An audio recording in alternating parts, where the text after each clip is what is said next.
All right, my friends, hello. So I want to start off with a few questions. And I know a lot of other presenters have already asked you questions. And they've been kind of hard questions. But the questions I'm going to ask you are very, very simple. And I promise you'll be able to answer these. All right, are you ready for your first one? Okay. Your first question is, you don't have to answer out loud. Are you having a good day? Okay, you got your answer? All right. My second question for you is, why? If you're having a good day, why are you having a good day? Or if you're having a bad day, why are you having a bad day?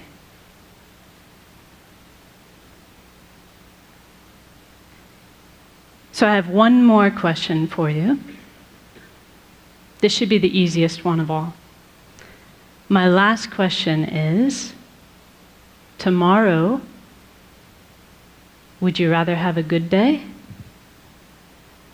Or would you rather have a bad day? Do you have your answer for that one? What about the day after tomorrow? What about Sunday? Let's see, yeah, that's right. Tomorrow's Saturday, Sunday. How about Monday? Would you like to have a good day or a bad day on Monday? Tuesday? Wednesday? Thursday? Friday? This time next week? A good day or a bad day?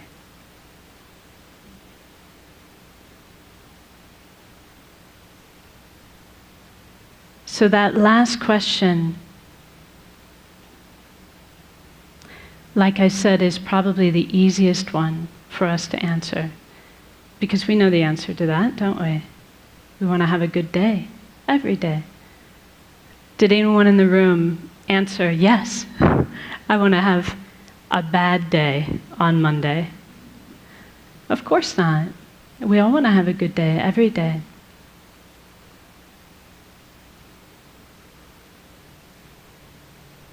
So this is really speaking to the type of happiness that we all wish for in our heart of hearts.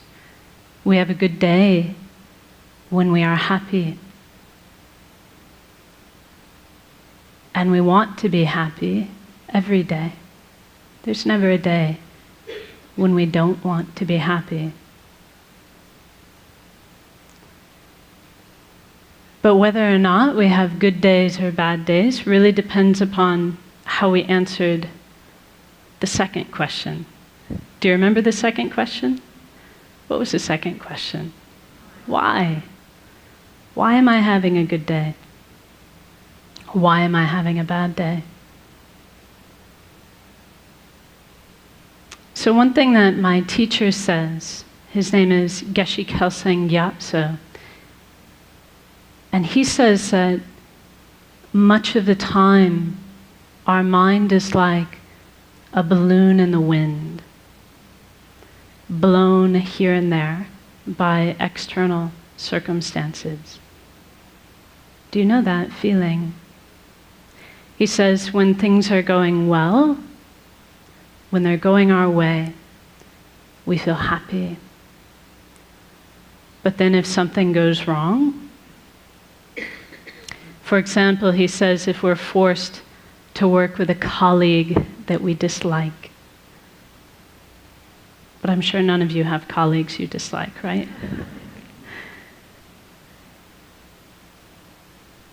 He says if we're forced to work with someone we dislike, or if something doesn't go our way, then our happy feeling disappears.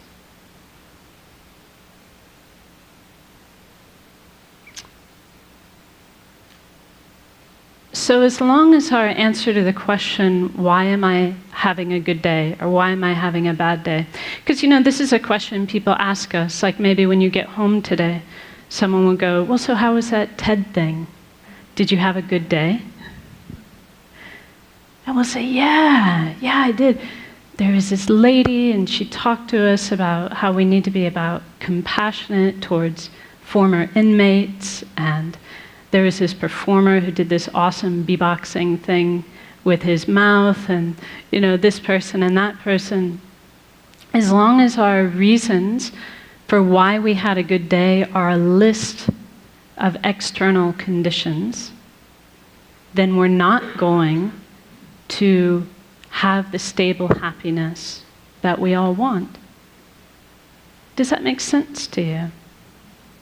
Because if that's what our happiness depends upon, because we cannot control people and circumstances every single day, then our happiness will be in the hands of others, won't it? It'll be at the whim of our circumstances. So if you really wish to have a good day every day, we've got 2 things we need to do.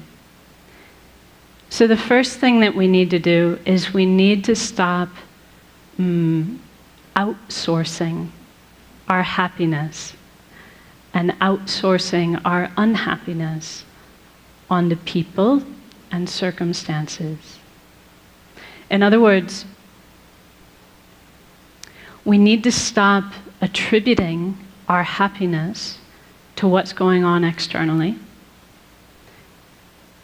And we need to stop blaming others, especially blaming others, for our unhappiness. So for as long as we do that, as long as we're making it the job of people and circumstances to make us happy, or as long as we're making it their fault when we're unhappy, our happiness will be very unstable and elusive.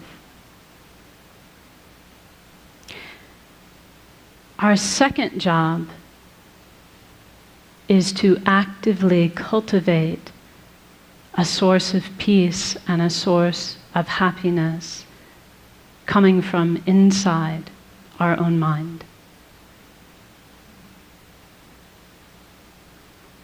So here's something I want you to commit to memory. Are you ready? This is another line from one of my teacher's books where he says, happiness and unhappiness are states of mind, and therefore their real causes cannot be found outside the mind. So if we have a peaceful state of mind, we will be happy regardless of people and circumstances. If our mind is unpeaceful or agitated, then even if we have very good circumstances, we'll find it impossible to be happy.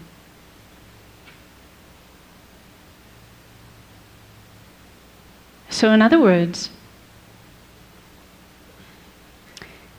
it's not what is happening that is making us happy or unhappy.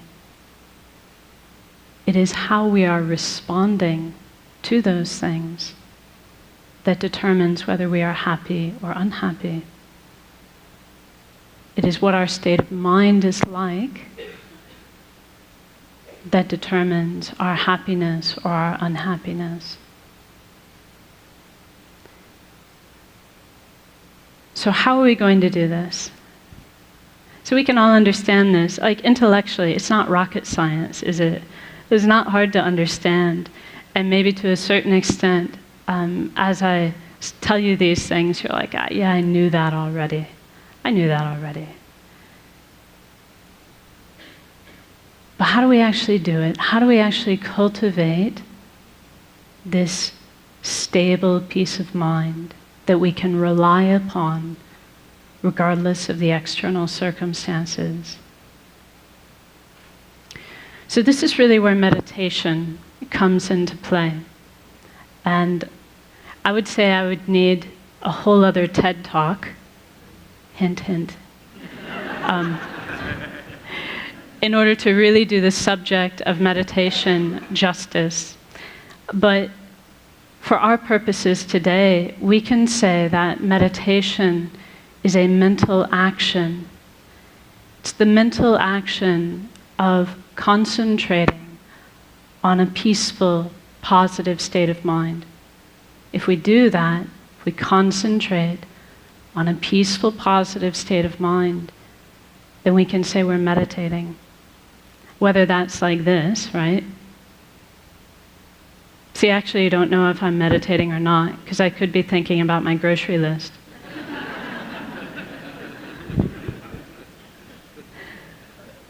It's only meditation if I'm actually focusing on a positive, peaceful state of mind. But the trick is, I can do it like this. This is called formal meditation. But we can also learn to do this all the time in our daily life.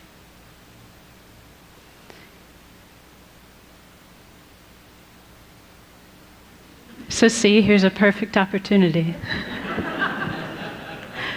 We concentrate on a mind of patience. We're not disturbed, not unhappy. So why don't we try it now? Are you up for it? Just a short meditation. According to the clock, I've got 3 minutes left. This is going to be a very brief one. But let's actually try it. Let's try to tap into our own potential for a peaceful, positive state of mind. So now I'll ask you just to sit comfortably and place your feet flat on the floor and your hands within your lap.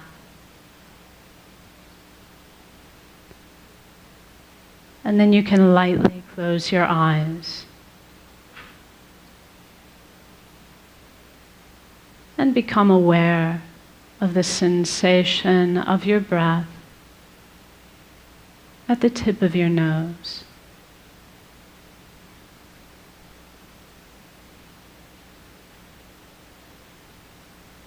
And as you breathe out, you can imagine you are breathing out any agitation,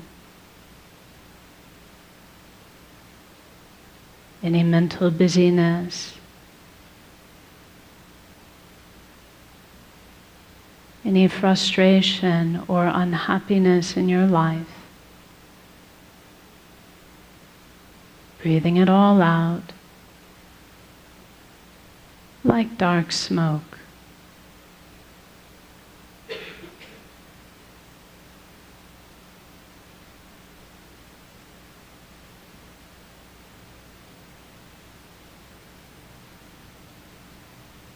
And as you breathe in, you can imagine and believe that you are breathing in a clear, bright light,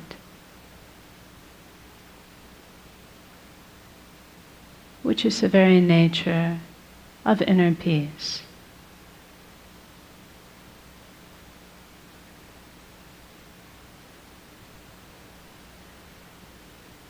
And you can imagine that this clear, bright light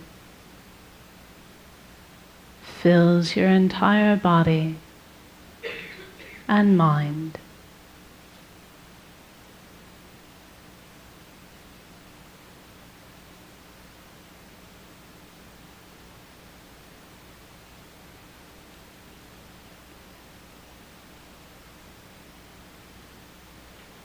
And for a few seconds, simply enjoy this inner peace coming from within.